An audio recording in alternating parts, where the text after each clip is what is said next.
시간 함께 말씀 보도록 하겠습니다. 오늘 하나님의 말씀은 로마서 5장 11절에 기록되어 있는 말씀이고, 로마서 5장 11절의 말씀 제가 봉독하여 여러분들에게 읽어드리도록 하겠습니다. 11절 봉독합니다. 그뿐 아니라 이제 우리로 화목하게 하신 우리 주 예수 그리스도로 말미암아 하나님 안에서 또한 즐거워하느니라. 아멘. 성도여 예가를 부르라라는 이 말씀을 가지고 오늘은 모든 말씀을 마치고자 합니다. 그래서 제가 각지고 올라온 농구가 많아요. 두께를 보이십니까? 네, 맞습니다. 그래서 오늘은 좀 여러분들이 집중하셔가지고 말씀을 들어주셨으면 감사하겠습니다. 자, 말씀 들어갑니다. 사랑하는 성도님들, 우리가 예수를 믿기 위해서, 하나님의 양식을 먹기 위해서 우리가 교회에 온 줄 믿습니다. 그런데 여러분들, 하나님의 양식을 먹는다고 다 하나님의 백성이 아니더라는 것입니다.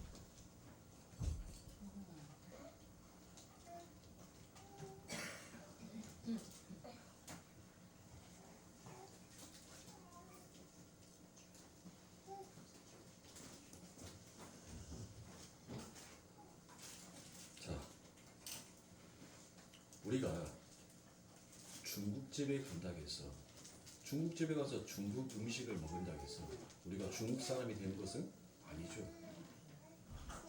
우리가 햄버거 가게에 가서 햄버거를 먹는다고 해서 우리가 미국 사람이 된 것은 아닙니다.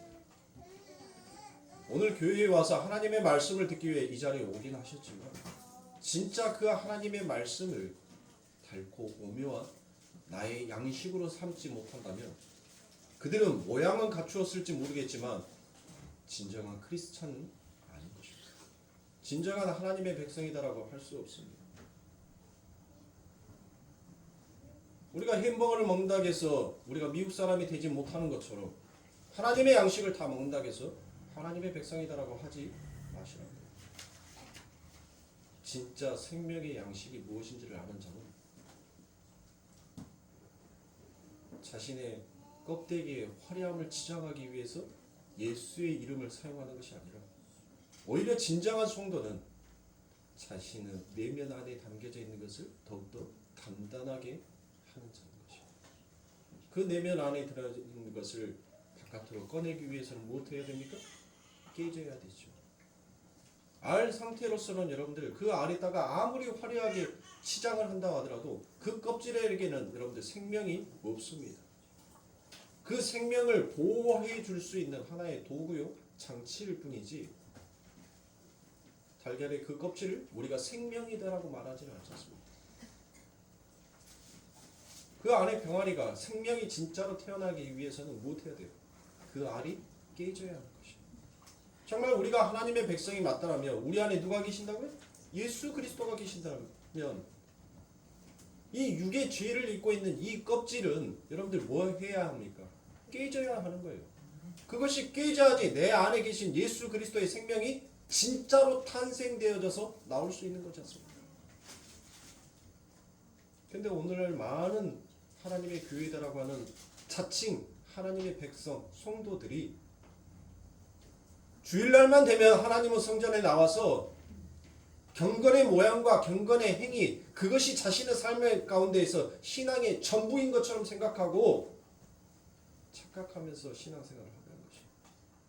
그것은 결국 자신의 겉모습을 치장하기 위한 것뿐인 것입니다. 나는 뭐 어디 교회 권사다. 나는 어디 교회 장로다. 여러분들 왜 사람들이 평신도일 때는 여러분들 뭐예요? 평신도일 때는 목이 곧지 않아요. 목이 부드럽단 말이에요. 근데 직분이 생겨버리면 언제부턴가 목이 곧어지기 시작합니다. 그런데 그게 여러분들 몇십만 명, 몇만 명이 교회에 모이는 그 교회의 직책을 맡은 직분자라면 더더욱 그 권세가 하늘을 찌르더라고요. 이게 정말 하나님의 말씀 안에서, 하나님의 생명 안에서 자신이 깨졌다라고 말할 수 있겠습니까? 이처럼 이 세상에서 선악과를 먹고 임금 되기 위해서 하나님 되기 위해서 달리는 모든 인생들은 전부 다 그 화려함을 쫓더라는 것입니다. 그래서 우리 아버지 하나님께서 우리들과 싸우시죠. 우리들과 싸워주시는 거예요. 근데 우리 예수님께서 싸우시는 것은 여러분들 어디에? 세상에 아닙니다. 우리 예수님께서 싸우시는 것, 우리 하나님께서 싸우시는 것은 결국 누구와 싸운다는 것이에요? 우리 예수님께서, 우리 하나님께서 부처와 싸우는 것입니까? 마호메트와 싸우는 거예요? 우리 예수님께서 싸우시는 것은 바로 그처럼 깨지지 못하여서 그 화려함을 치장하고 싶어하는 우리들과 싸우는 것입니다.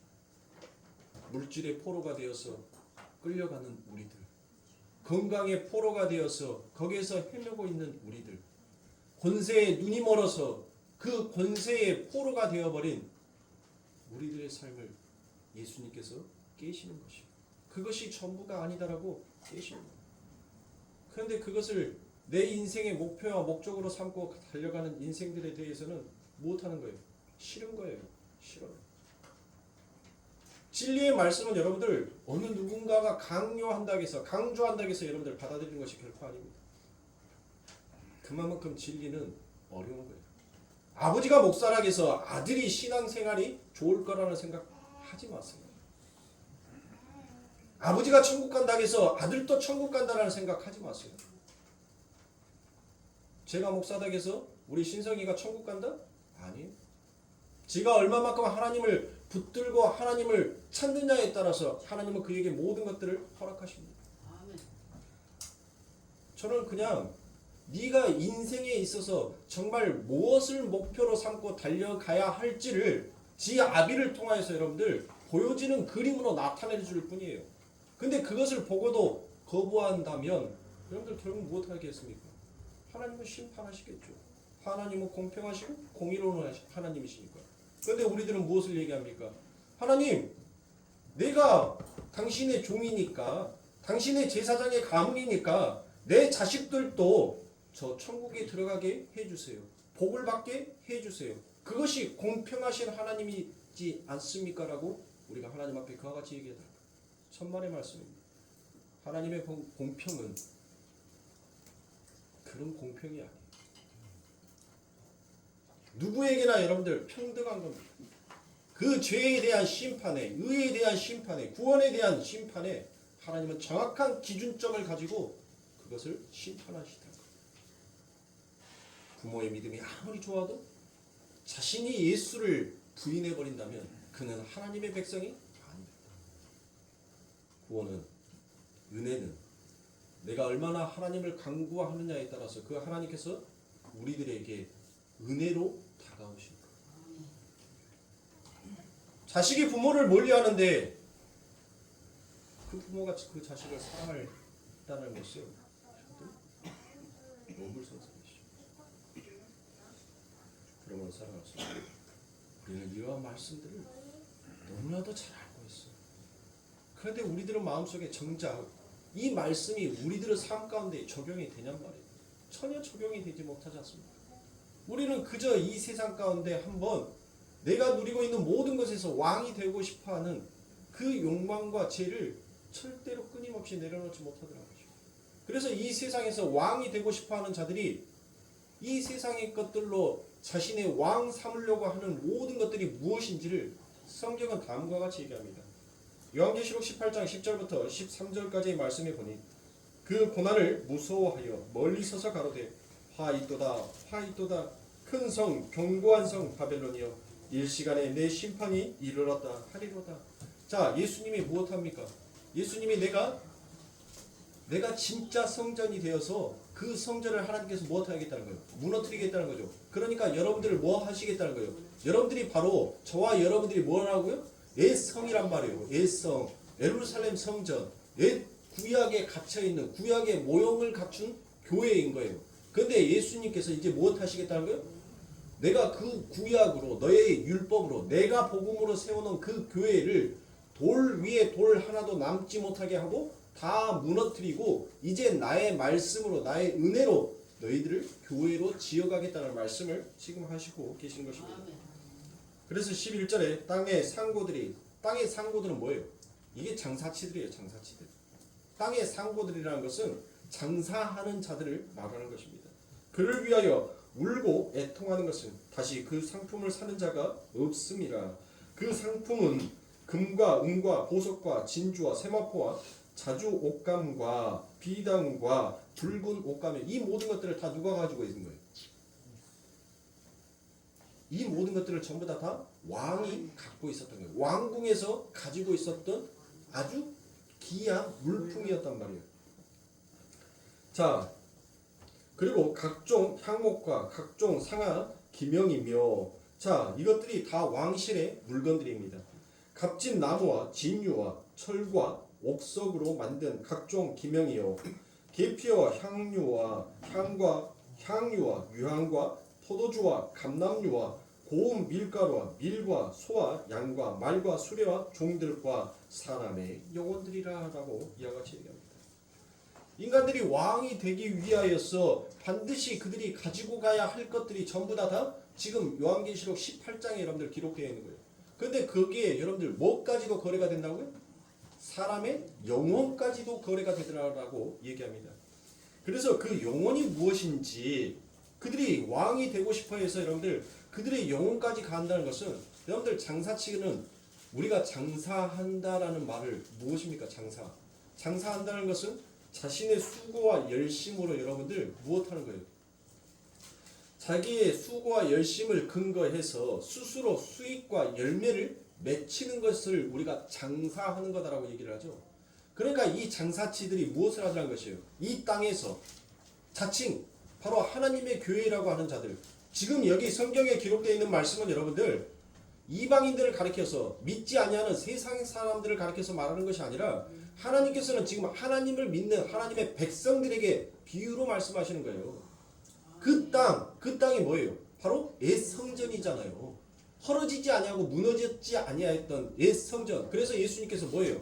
너희들이 어찌하여 만민이 기도하는 나의 아버지의 집을 장사하는 집으로 만드느냐라고 그와 같이 얘기하잖아요. 그 말씀을 예수님께서 지금 이야기하는 거예요. 너희들이 어찌 이 땅에서 하나님의 말씀을 가지고 너희들의 유익을 위하여서, 너희들의 수익을 위하여서 거래하려고 드느냐.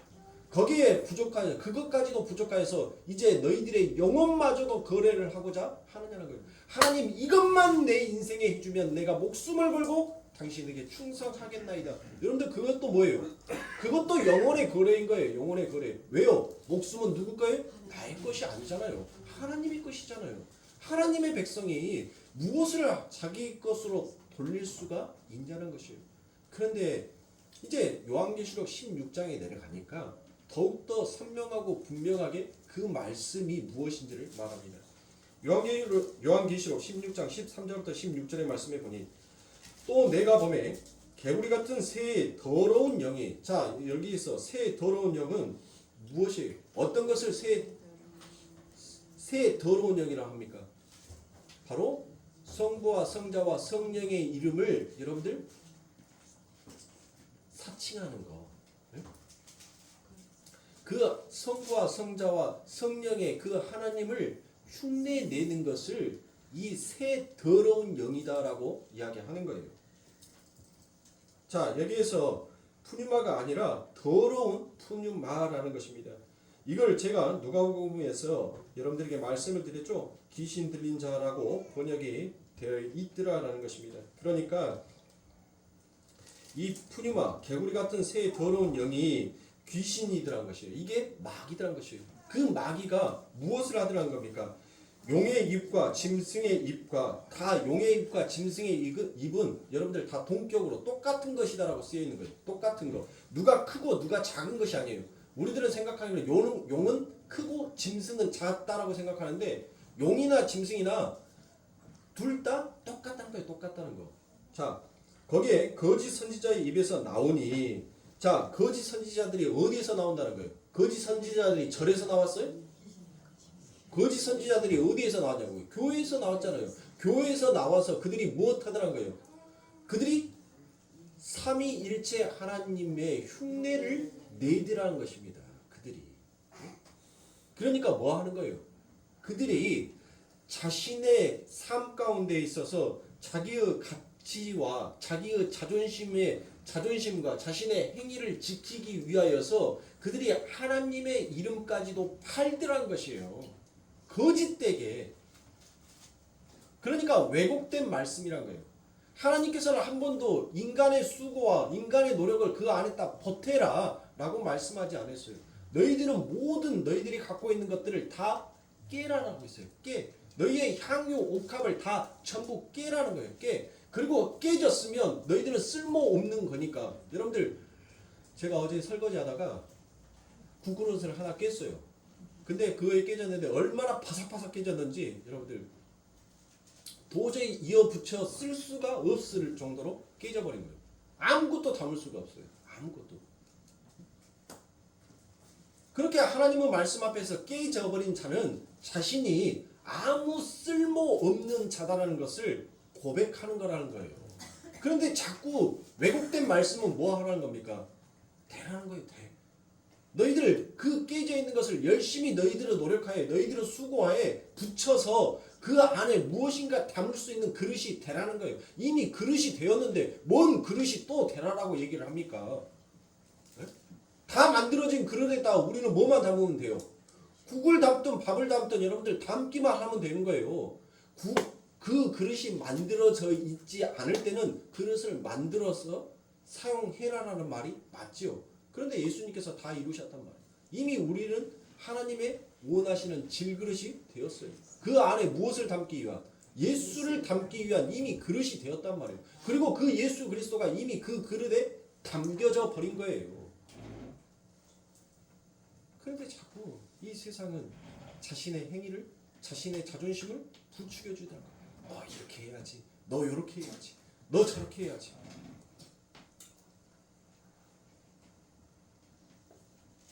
여러분들, 뭐가 도대체 이 세상에서 정말 보기에 아름다운 신앙이냐? 뭐가 덕스러운 신앙이냐? 다 저와 여러분들은 다 똑같은 거예요. 우리는 다 똑같은 거예요. 남자가 담배 피면 여러분들 멋져 보이고 여자가 담배 피면 원매 저건 망조들어 그러네. 나라가 망해버렸네. 여러분들 요런 말이 어디 있어요? 남자나 여자나 여러분들 똑같은 거예요. 왜 남자가 담배 피는 것은 멋져 보이고 여자가 담배 피는 것은 원매 소리가 나옵니까? 왜 나오냐고요.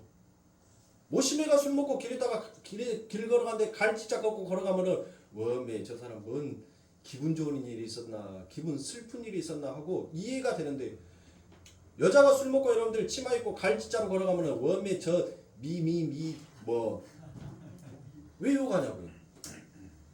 신앙생활도 마찬가지예요. 뭐가 경건이고 뭐가 믿음 좋은 것이냐고. 우리는 우리의 그 기준점을 깨라는 거예요.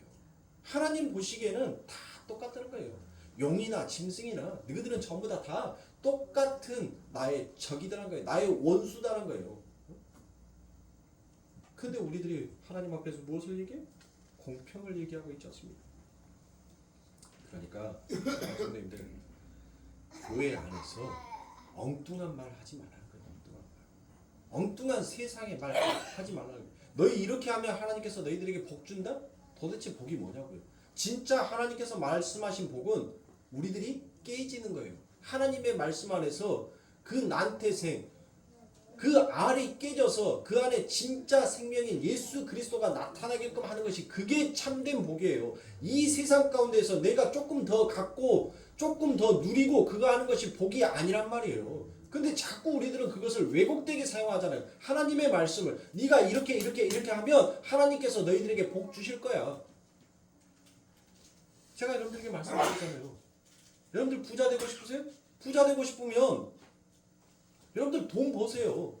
남들 잠자는 시간에 불 켜놓고 돈 버시라고요. 남들보다 더 열심히 아침에 일찍 일어나서 여러분들 수고의 땀을 흘리세요. 그러면 벌어져요. 벌어진다니까요.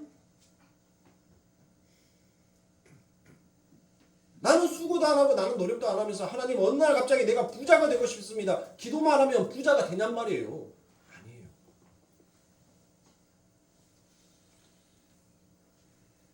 그래서 14절에 저희는 귀신의 영이라 이적을 행하여 온 천하 임금들에게 가서 하나님 곧 전능하신 이의 큰 날에 전쟁을 위하여 그들을 모으더라라고 얘기합니다.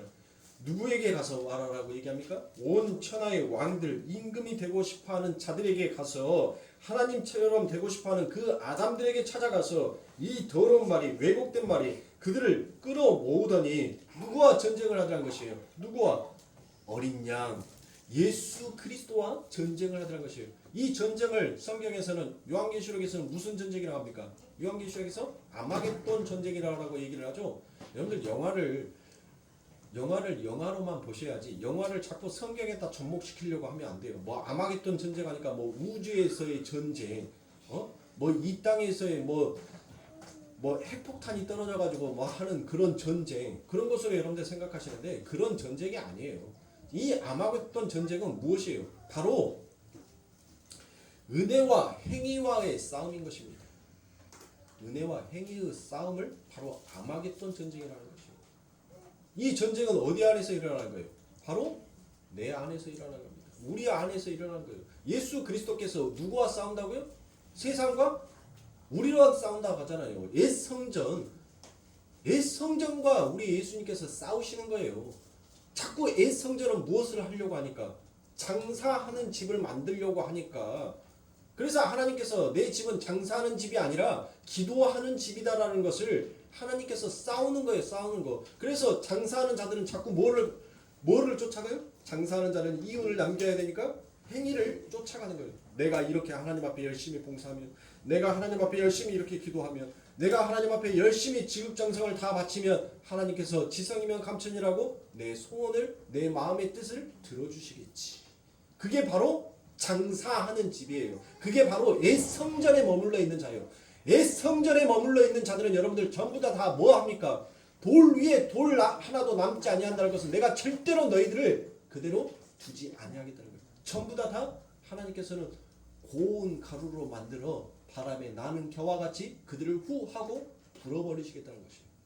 그러나 진짜 은혜의 집, 하나님의 말씀으로 세워진 집들, 그 집들은 여러분들 하나님의 반석 위에 세워진 집이기에 음부의 권세가 그를 넘어뜨리지 못하는 것입니다.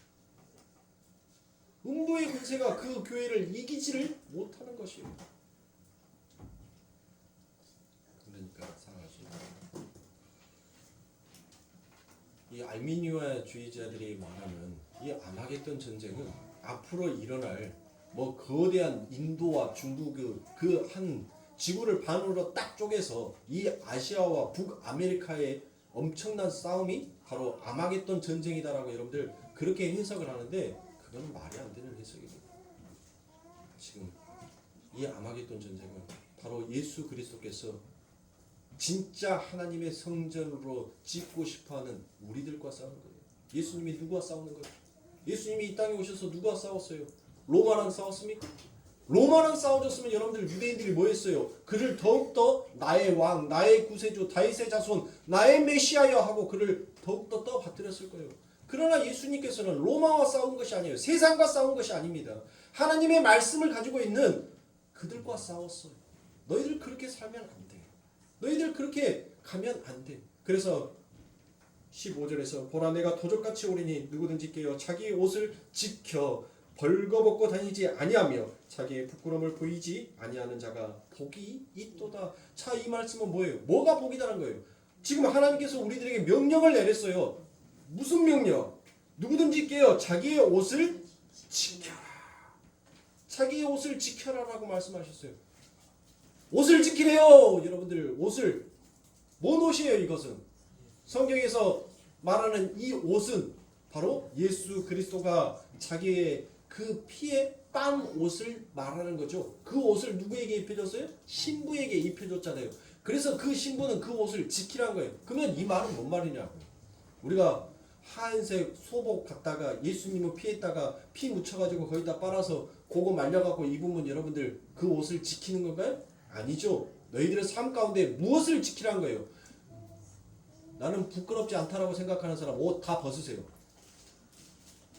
여기서 나는 죄가 없어서 부끄러움을 모르는 사람입니다 라고 생각하는 사람 옷 다 벗으세요. 없죠. 여러분들 다 우리는 부끄러운 죄인이잖아요. 그래서 우리는 전부 다 이 옷으로 나의 치부를, 나의 부끄러움을 다 감추고 있잖아요. 마찬가지예요. 네가 진짜 하나님의 은혜를 아는 자라면 하나님의 그 옷을 날마다 입어야 한다는 거예요. 그 옷을 날마다 입어서 너의 부끄러움의 죄를 덮으라는 거예요. 그 말은 뭔 말이에요? 그 은혜가 들어가는 자는 하나님의 은혜가 아니면 나 죽어요 하나님. 그러냐 하나님 이 옷을 내게 입혀주세요. 이 옷을 내게서 벗기지 말아주세요 라고 얘기하는 거예요. 그와 같이 이 인생을 사는 자는 무엇한다는 거예요? 복이 있다는 거예요. 뭔 복? 어떤 복? 바로 영생의 복을 너희에게 주겠노라 라는 하나님의 말씀인 것이에요. 그러니까 옷을 지키라는 것은 바로 너희들의 삶 가운데 그 은혜를 잊어버리지 말라는 것이에요. 우리가 이소부와의 속담에서도 여러분들 무엇합니까? 한 선비가 과거 급제를 시험을 보러 가는데 여러분들 이 구렁이 새끼가 까치를 잡아먹으려고 하죠. 그래서 여러분들 뭐합니까? 이 선비가 그 구렁이를 죽입니다. 그리고 선비가 이제 날이 어두워져서 그 산속에서 날이 어두워져서 하루 저녁 묵을 곳을 찾는데 왜 집이 한 채가 보이는 거예요. 그래서 그 집에 들어가서 하루 묵으려고 하는데 그걸 보니까 뭐였어요? 그 안에 구렁이가 요술을 부려가지고 그 선비를 잡아먹기 위해서 혀를 낼름낼름 그린 거예요. 그러면서 그 뱀이 무엇을 합니까? 그 선비에게 내가 너를 살려줄 수 있는 방법은 딱 하나밖에 없다. 저기에 보면은 종이 하나가 있는데 그 종이 7번 울리면 내가 너를 살려주겠다. 그래서 그 까치가 뭐 했다고요? 지 머리로 헤딩해서 그 종을 7번 울리고 자기가 살아나서 선비가 그 종 앞에 가보니까 까치가 거기에 죽어있더란 것이에요. 그래서 은혜 갚은 까치다라고 하죠. 요즘은 바뀌었어요. 왼수 같은 까치입니다. 쫓아도 끝이 없는 이놈은 왼수 같은 까치가 되어버렸어요. 예?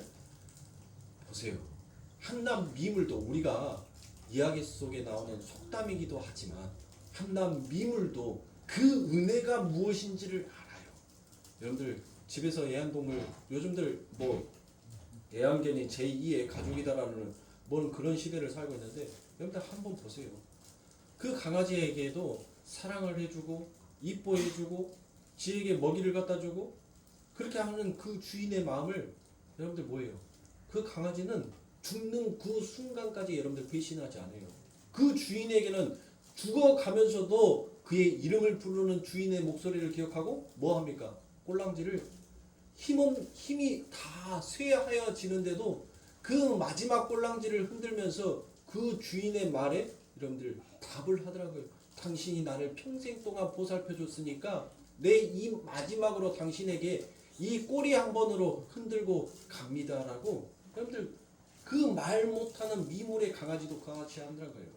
근데 하나님의 은혜를 받은 자가 그 은혜의 옷을 벗어버리고 세상에 여러분들 부끄러운 옷을 입고 다니면 그것이 쓰겄냐고요. 여러분들. 그게 창녀지. 응?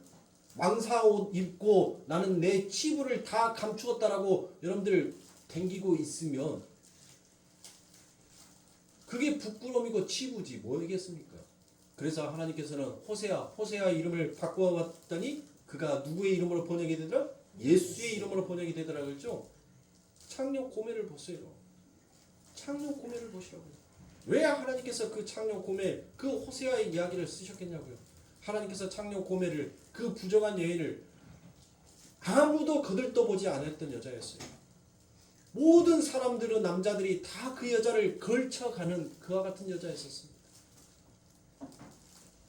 하나님께서는 자신의 순결을 지키기 위해서 자신의 정조를 지키기 위해서 밤이면 밤마다 여러분들 송곳으로 자기의 허벅지를 찔러가면서 나는 정조를 지켜야 돼 라고 말하는 그런 여자에게 찾아가시지 않았단 말이에요.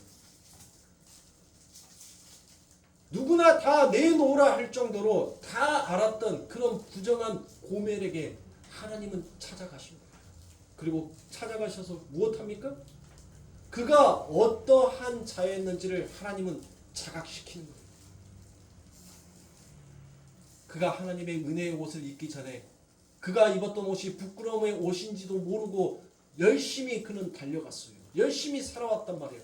자신의 쾌락을 위해서, 자신의 행복을 위해서, 자신의 돈을 위해서, 자신의 명예를 위해서 그렇게 열심히 살아왔어요. 그런데 그 모든 것들이, 그 옷들이 사가지고 벗겨지니까 자신의 부끄러움이 만신창에 다 만천하에 다 드러나. 그때 창녀 고멜이 자각하잖아요. 무엇을 자각합니까? 내가 이 세상의 물질로 나의 부끄러움을 감추려 해봤지만 결국 그 물질도 쇠하여 버리더라고요.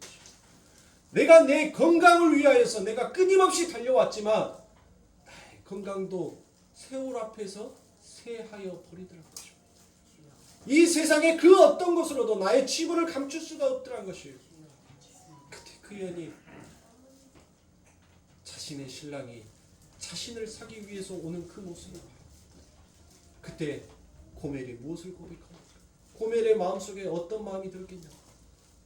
이미 여러분들 이제는 어느 누구도 헐값에 사가라라고 해도 사가지 아니할 만큼 그런 처절한 가장 밑바닥의 존재까지 내려가 버렸습니다. 아무도 그를 흥정하려고 누구도 그에게 눈길 한번 주지 아니하였던 그런 포로가 되었던 자. 근데 그에게 누가 찾아와? 하나님이 찾아온 것입니다. 그리고 그를 구원해내죠. 이 창녀 고멜의 이야기를 통해서 여러분들 무엇을 얻고 싶습니까? 하나님께서 우리들에게 원하시는 것은 자기 자각이란 말이에요. 네가 어떠한 존재였는지를 네가 올바로 깨닫기를 원하라는 것이에요. 그러기 위해서 내가 너희들에게 허락하여 준 것이 구원이란 거예요. 그 구원이 내 천국, 내가 원하는 그 구원이 이 세상을 살아가면서 복받기 위한 구원이 아니라 네 자신이 어떠한 자였는지를 정확하게 자각시키는 구원이었단 말이에요. 그렇게 자각하니까 그 창녀 고멜이 무엇합니까? 그 하나님을 어떻게 섬겼겠어요? 어떻게 섬겼겠냐고요? 이제 마지막 내 남은 삶은 살아도 주를 위해서, 죽어도 주를 위해서, 나는 당신을 위해서 살겠노라. 은혜를 알아버린 거예요. 은혜를 알아버리니까 더 이상 그는 창녀 고멜이 아니라 아름다운 하나님의 신부 어린 양이 되어버리더라는 것입니다. 그러므로 사랑하는 성도님들, 우리가 참 에스겔서 그 말씀을 가져다가 우리가 지금 계속 이어갔던 거죠. 어떤 말씀? 아니 조상이 신 포도주를 먹었는데 우리의 이가 어찌 십니까? 아니 죄를 물으려면 우리 조상들에게 가서 죄를 물으세요라고 말을 했던 그 말씀으로부터 우리가 출발했잖아요. 그러니까 우리 조상으로 죄로 인하여서 우리가 여러분들 그 신 포도주를 먹고 우리의 이가 씌어져서 우리가 무엇 해야 된다는 거예요? 우리가 죽어야 하는 겁니다. 우리가 죽어야 하는 거예요. 그런데 우리의 조상이 신 포도주를 먹었는데 우리의 이가 왜 안 시냐고요? 네? 왜 우리의 이가 안 십니까? 그 안에 누가 계신 거예요? 예수 그리스도가 계십니다. 죄를 먹어버린 것은 우리인데 우리가 그 죄로 인하여서 죽지 아니하는 것은 예수 그리스도께서 우리가 먹어버린 그 죄로 인하여서 그 나오는 결과가 무엇인지를 예수님께서 십자가에서 대신하여 주신 것이에요. 대신 죽으신 것입니다. 그래서 우리의 이가 쉬지 아니하는 거예요. 우리가 죽지 아니하는 거예요. 그러나 우리의 실체, 우리의 자각은 무엇이라는 거예요? 너희는 죽은 자다는 것이에요. 죽은 자. 그래서 하나님께서 무엇을 말합니까? 에스겔서 17장과 18장에 대해서 예수 그리스도의 그 행하시는 말씀을 하고 그리고 난 다음에 성도들에게 무엇을 말하는 거예요? 은혜가 무엇인지를 이제 하나님께서 설명하시고 난 다음에 에스겔서 19장 1절에서부터 너희들은 이제 장송곡 예가를 지어 부르라라고 이야기합니다. 예가를 지어. 에스겔 19장 1절부터 14절입니다. 너는 이스라엘 방백들을 위하여서 예가를 지어 부르기를 내 어미는 무엇이냐? 암사자라. 그가 사자들 가운데 엎드려 젊은 사자 중에서 그 새끼를 기르는데 그 새끼 하나를 키움에 젊은 사자가 되어 식물 움키기를 배워 사람을 삼키매 이방이 듣고 함정으로 그를 잡아 갈고리로 깨어 끌고 애굽 땅으로 간지라. 암사자가 기다리다가 소망이 끊어진 줄 알고 그 새끼 하나를 또 취하여 젊은 사자가 되게 하니 젊은 사자가 되매 여러 사자 가운데서 왕래하며 식물 움키기를 배워 사람을 삼키며 그의 궁시를 흘고 성읍을 회파하니 그 우는 소리로 인하여 땅과 그 가득한 것이 황무한지라. 이방이 둘려있는 지방에서 그를 치러 와서 그 위에 그물을 치고 함정을 잡아 갈고리로 깨어 철롱에 넣고 끌고 바벨론 왕에게 이르러하니 그를 옥에 가두어서 그 소리로 다시 이스라엘 산에 들리지 않게 하려 함이니라. 내 피의 어미는 물가에 심은 포도나무 같아서 물이 많음으로 실과가 많고 가지가 무성하며 그 가지는 강하여 권세 잡은 자의 홀이 될 만한데 그 하나의 키가 굵은 가지 가운데서 높았으며 많은 가지 가운데서 뛰어나서 보이다가 분노 중에 뽑혀서 땅에 던짐을 당하며 그 실과는 동풍에 마르고 그 강한 가지들은 꺾이고 말라 불에 타더니 이제는 광야 메마르고 가뭄이 든 땅에 삼킨 바 되고 불이 그 가지 중 하나에서부터 나와서 그 실과를 태우니 권세 잡은 자의 홀이 될 만한 강한 가지가 없도다. 이것이 애가 후에도 애가가 되리라 라고 이와 같이 얘기합니다. 자, 무엇이 애가다라고 얘기합니까? 무엇이 애가? 지금 에스겔서 19장 1절부터 14절의 말씀에 보면 무엇을 예가라고 표현을 하고 있어요. 비유로 말씀하시는 것이 사자 새끼를 말씀하시죠. 그리고 또 난 다음에 비유로 말씀하시는 것이 뭐예요? 포도나무 가지를 얘기를 하죠. 여러분들 사자 새끼 아무 때도 쓸모없는 것이죠. 그가 암사자가 숫사자가 되기 전까지는 사자 새끼는 여러분들 항상 골칫거리예요. 사냥을 하러 가면은 여러분들 뭐 해야 돼요? 이 새끼 사자들은 조용히 가만히 있어야 돼요. 근데 야들이 먼저 설쳐버리면 사냥이 돼요, 안 돼요? 전혀 사냥해도 무엇해도 여러분들 필요 없는 거예요. 쓸모가 없단 말이에요. 포도나무 가지 뭐하게? 불에 따도 떼지 못하는 그 포도나무 가지를 여러분들 어디다 쓰라는 거예요? 네? 전부 다 필요 없다는 거예요. 지금 하나님께서 무엇을 말하는 겁니까? 너희들의 삶 가운데 있어서 네가 왕이 되고 싶어서 이것저것 전부 다 모으고 있으나 그 모든 것들이 전부 다 무엇하다는 거예요? 아무것도 필요한 것이 없다는 거예요. 전부 다 헛되다는 거예요. 그러니까 여러분들의 삶 가운데 있어서 하나님의 말씀에 의해서 자꾸 깨지고 부서지고 뺏기는 것이 여러분들 그게 뭐예요? 그게 애가란 말이에요. 왜 하나님 자꾸 뺏어가세요? 왜 하나님 자꾸 나를 이렇게 부수세요? 내가 언제까지 어디까지 하나님 내가 낮춰지기를 원합니까? 내가 어디까지 하나님 부서지기를 원합니까? 그게 뭐예요? 그게 애가란 거예요. 그게 성도가 부르는 애가란 거예요. 근데 그 애가가 여러분들 하나님 나라에서는 무엇하다는 거예요? 복이다는 거예요. 우리가 팔복에서 무엇을 얘기합니까? 뭐 하는 자가 복 받는다고요? 심령이 가난한 자가 복이 있나니 애통하는 자가 복이 있나니. 그 애통이 뭐예요? 그게 애가란 말이에요. 애가. 자, 이 애가가 바로 히브리어로는 키나입니다. 키나. 이 키나라는 것은 장례식장에서 부르는 장송곡이라는 것이에요. 그러니까 하나님께서 애가를 지어 부르라라고 얘기하는 것은 그 말은 뭔 말이에요? 하나님 나 죽은 자가 맞습니다라는 그 노래를 하라는 거예요. 누구 앞에서? 하나님 앞에서 하라는 거예요. 하나님 나 죽은 자 맞아요 라고 그 노래를 너희가 부르는 자지. 하나님 조상의 죄는 조상에게 물으시고 우리는 좀 공평하게 대해주세요 라고 말하는 것이 너희들이 아니다라는 거예요. 너희들은 내 눈에 볼 때는 전부 다 무엇한 자다라는 거예요. 죽은 자라는 거예요. 죽은 자. 너희들은 다 죽어있는 자인데 죽어있는 시체가 무슨 내 앞에서 공평을 따지고 뭔 하나님 앞에서 하나님 정의를 따지고 의를 따질 수 있냐는 거예요. 죽은 시체가. 네? 그런데 여러분들 이 에스겔서 19장 1절부터 14절에서는 비유가 아주 재미있는 비유가 나옵니다. 자, 두 사자가 나오죠. 두 사자가 나오고 암사자가 나옵니다. 그리고 포도나무 홀로 되어 있는 것은 여러분들 성경에는 규로 되어 있을 거예요. 규. 네. 자, 여러분들 규가 뭔지를 아세요? 규. 아이고 두려. 성경을 여러분들 잘 보세요 성경을. 이 규라는 것은 여러분들 왕 같은 제사장이 항상 들고 다녔던 것이 뭐였어요? 그렇죠. 그게 규예요. 규. 왕만이 가질 수 있는 왕만이 짚을 수 있는 그 지팡이 그것을 규라라고 하는 거예요. 그걸 홀이라고 얘기를 해요. 성경에 보면 다 알아요. 그것도 말씀 찾아줘야지. 여러분들 찾아주면 또 그것만 쏙 보고 안 보실 것 같으니까 전체 다 보세요. 에스겔에서 나옵니다. 자, 이 비유로 두사자, 암사자, 포도나무, 홀이라는 것이 등장을 합니다. 그런데 여러분들 이 두사자, 이 암사자, 포도나무,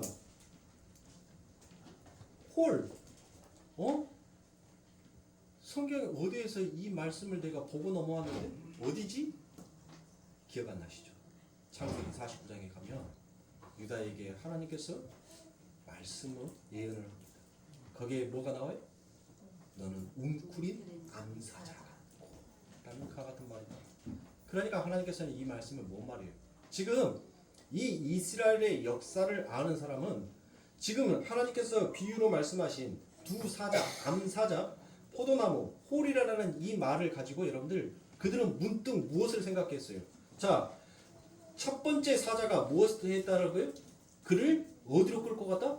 애굽으로 끌고 갔다라고 얘기를 하죠. 그리고 그 두 번째 사자가 어디로? 그 첫 번째 사자 새끼가 끊어진 줄 알고 더 이상 그에게 소망을 두지 못하고 이제 또 암사자가 새끼를 낳았는데 그 두 번째 새끼가 어디로 끌려갔다? 바벨론으로 끌려갔다라고 얘기를 하죠. 자, 그러면 여러분들 생각해 보세요. 애굽으로 잡혀간 암사자가 누구입니까? 바로 열왕기 상에 나와 있는 여호와스입니다.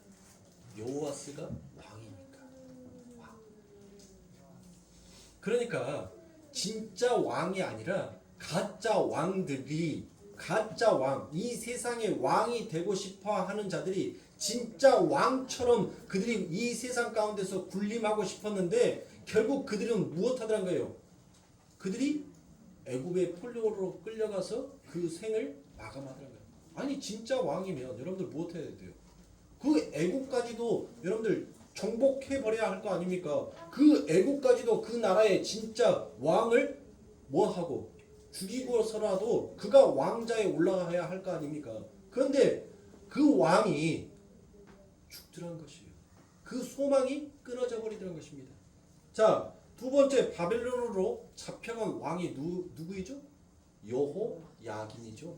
여호야긴. 우리가 에스겔서 대선지서 새벽기도 때 여러분들 전부 다 말씀 보고 넘어왔으니까. 그리고 마지막 포도나무 가지. 자, 바벨론 포로로 잡혀온 그들에게 마지막 소망이 있었죠. 마지막 꿈이 있었단 말이에요. 그 마지막 왕, 그 왕이 우리를 구원해 줄 것이다라고 여러분들 여겼다는 것이 누구였어요? 그게 히드기야입니다. 히드기야. 근데 전부 다 무엇합니까? 이들이 다 그 권세, 그 홀, 그 지팡이를 갖고 있었으나 그들이 진짜 왕이 아니었다는 거예요. 그들이 전부 다 무엇했어요? 전부 다 죽었지 않습니까? 그래서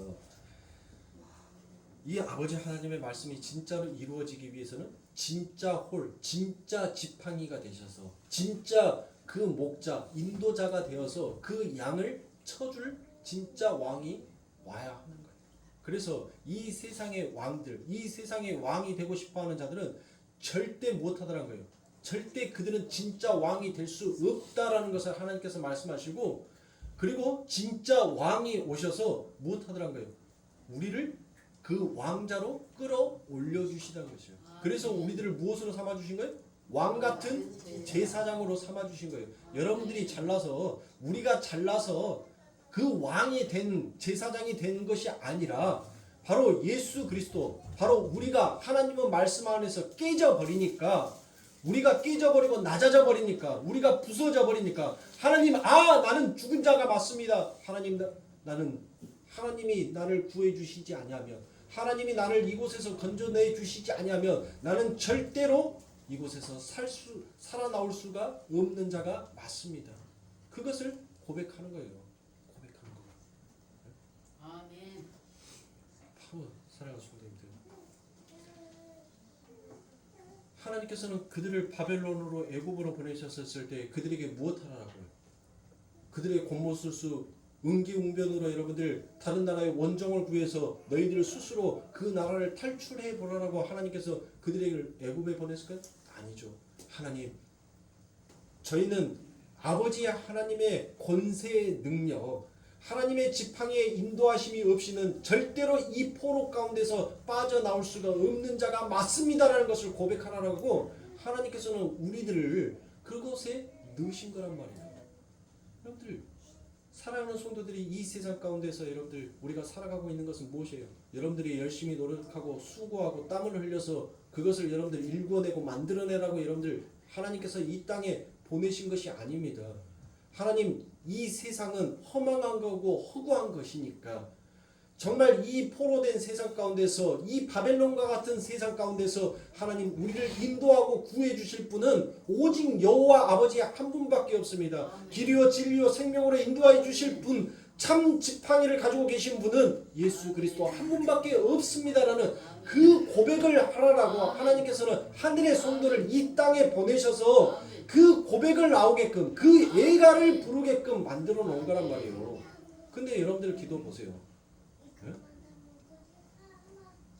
우리의 기도를 한번 보시라고요. 우리가 그런 하나님 앞에 정말 장송곡을 부르는 것이 우리의 기도 속에 많습니까? 아니면 하나님 이 땅에서 영원한 말뚝받고 살아갈 수 있게 그 기둥은 그 말뚝은 하나님 절대 어느 누구도 뺏어가거나 뽑을 수 없게끔 하나님 든든한 그 말뚝을 내 인생 가운데 박아주세요. 그 기도가 더 많습니까?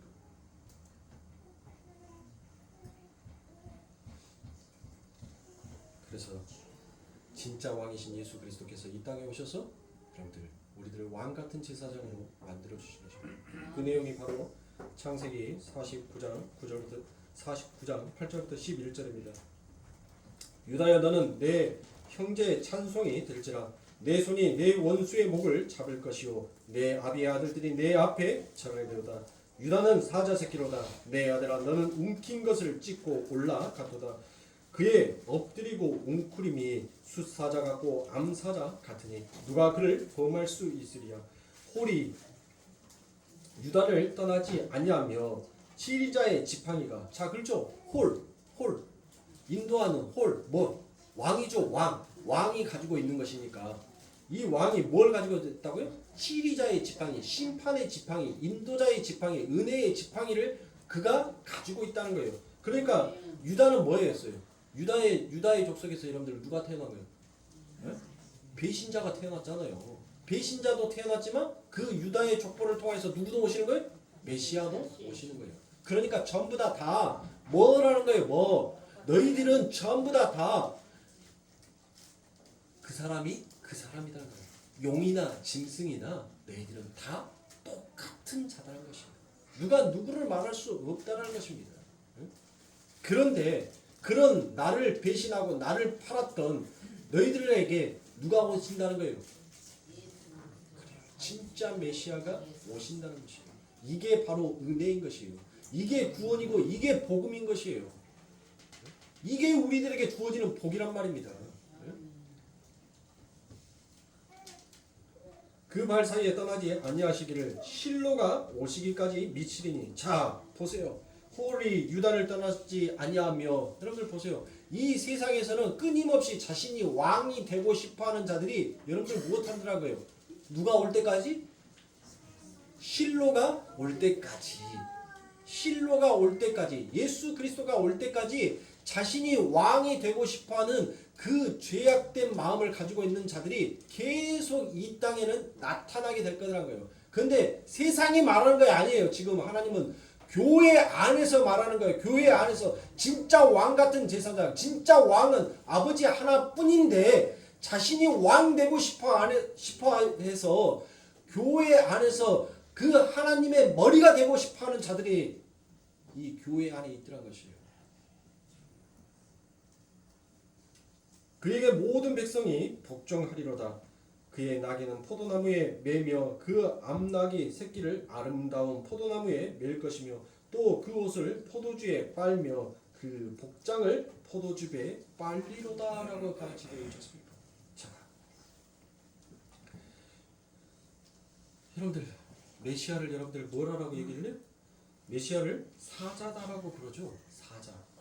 그리고 암나귀 새끼를 포도나무와 연합시켜서 이게 메시아다라고 그와 같이 얘기합니다. 그런데 뭐라 그러냐 하면 홀이 이 왕의 흉내를 내는 가짜 왕들이 언제까지 계속 온다라고 그와 같이 얘기합니까? 실로가 오기까지다라고 얘기를 하죠. 이 실로라는 단어는 원래 지명이었었습니다. 근데 원래 그것이 속한 자라는 뜻이기도 합니다. 원래 지명인과 동시에 그 지명의 이름이 무엇이더라고요? 실로. 속한 자. 원래 그것에 속한 자. 그것이 바로 실로라는 뜻입니다. 실로. 무슨 말인가 하면 진짜 왕권을 가진 진짜 왕이더라라는 뜻입니다. 그게 바로 실로인 것입니다. 그래서 그 실로를 우리가 메시아다라고 얘기를 합니다. 저는 여러분들에게 참 귀한 말씀을 다 드리고 있어요. 그런데 잘 듣고 잘 잊어버리세요. 그래야지 나중에 제가 또 똑같은 원고를 갖고 올라와서 여러분들은 우와 그런 뜻이 있었구나 하고 신통방통하게 받아들여야지 저는 재밌지요.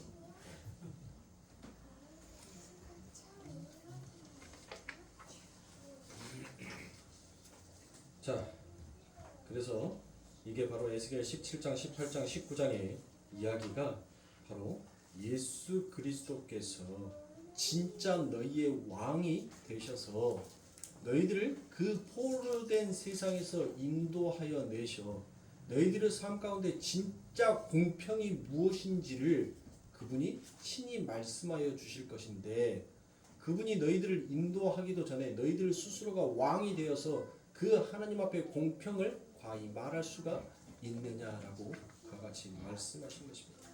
그러므로 사랑하는 성도님들,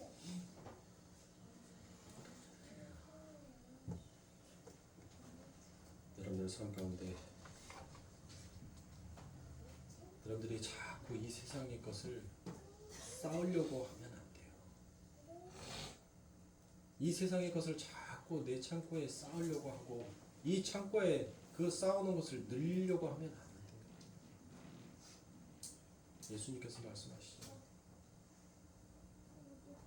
너희들 그거 다 쌓아놓고 이제 좀 더 눕고 먹고 마시자 즐기자라고 했었을 때 그것을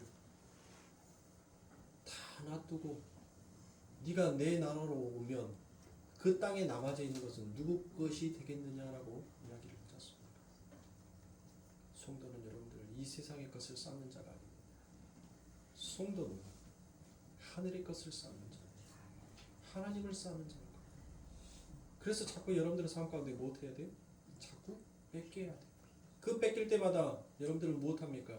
하나님 앞에 애가를 부르는 애가를. 하나님 나 이거 뺏기면 죽어요. 나 이것마저도 없으면 하나님 나 죽어요. 근데 그 죽음의 찬송을 부르라는 거예요. 네가 죽어야지 내가 너희를 부활시킬 수 있는 나의 진짜 권세가 나의 진짜 능력이 나의 진짜 이름이 발휘될 수 있다는 것입니다. 안 죽고 살아서 퍼덕퍼덕거리는데 여러분들 어떻게 합니까? 안 죽은 사람한테 부활이 필요하냐고요. 안 죽은 사람한테는 부활이 필요가 없는 거예요. 죽은 사람에게만 여러분들 그 부활이 정말 신비로운 능력으로 나타난 것이에요. 아멘.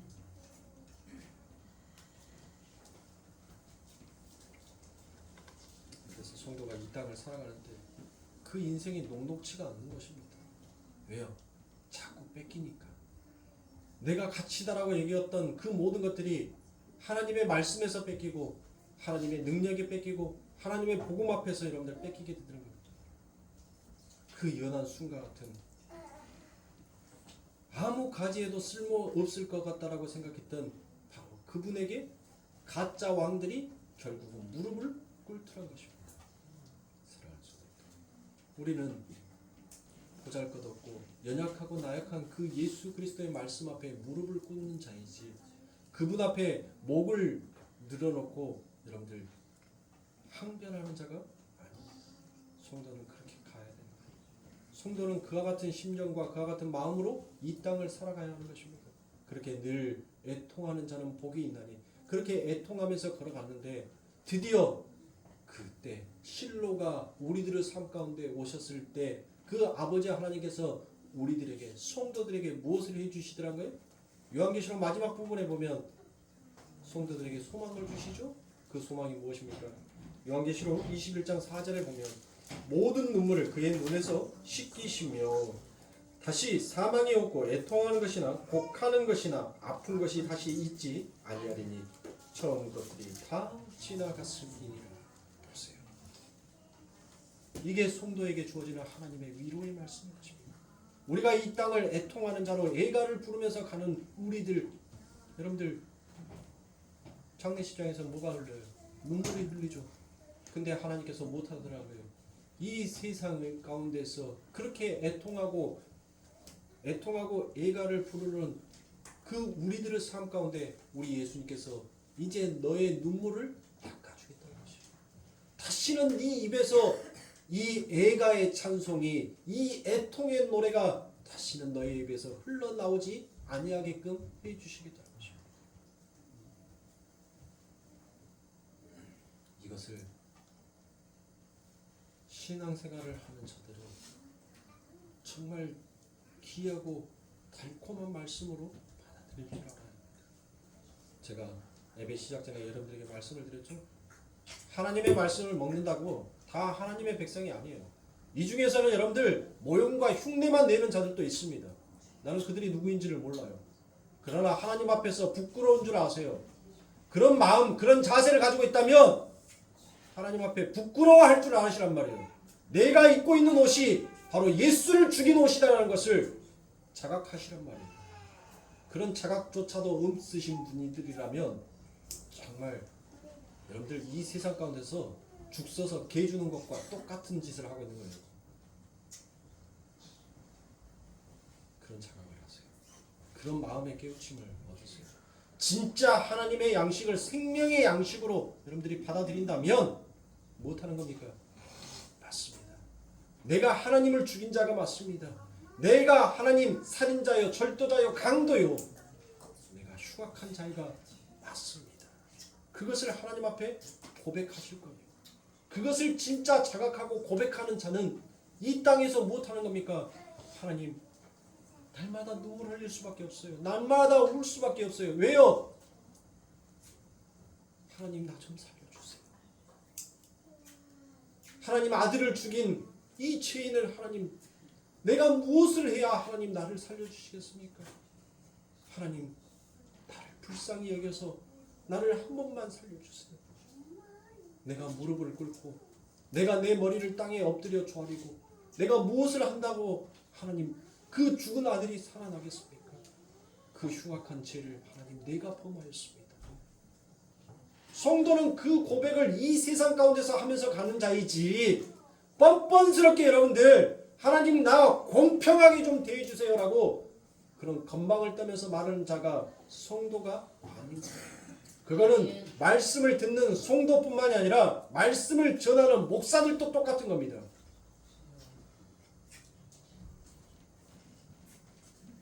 정말 우리 거룩교회 남들이 보기에는 작고 보잘것없는 교회 같지만 이 작고 연약한 교회가 정말 하나님의 빛의 말씀을 따릅니다. 여러분들이 살고 계시는 그 지역과 직장과 산업과 가정 위에 정말 그 마라의 쓴물 같은 그 쓴물을 여러분들이 죽음으로 그 쓴물이 단물이 될 수 있는 그 역사를 일으키셔야 합니다. 그것이 여러분들이 바로 주의 복음 앞에서 주의 말씀 앞에서 내가 하나님 예수 그리스도를 죽인 자가 맞습니다라는 것을 고백하는 것입니다. 그렇게 고백하는 자가 누구를 지탄합니까? 죽은 시체가 여러분들 무엇을 옳고 그름을 말할 수가 있냐고요. 무엇이 평등하다라고 말할 수 있겠습니까? 사랑하는 성도입니다. 여러분들 가정에서 여러분들의 산업에서 여러분들의 직장에서 마라와 같은 그 쑥물이 단물이 될 수 있는 그런 역할을 이 땅에서 하세요. 그러니 여러분들 얼마나 우리의 삶이 얼마나 슬프고 얼마나 철저하게 눈물 흘리면서 가겠습니까? 그러나 우리 아버지 하나님께서 우리의 눈물을 닦아주시는 그 날이 우리들에게 있다는 것을 소망하시고 한 주간도 우리 예수님께서 내 삶 가운데 나의 눈물을 나의 이 애통의 노래를 그치게 하여 주실 내 신랑을 마라나타 간절하게 기다리시면서 한 주간도 승리하시는 아멘. 우리 성도님들이 되시길 주님의 이름으로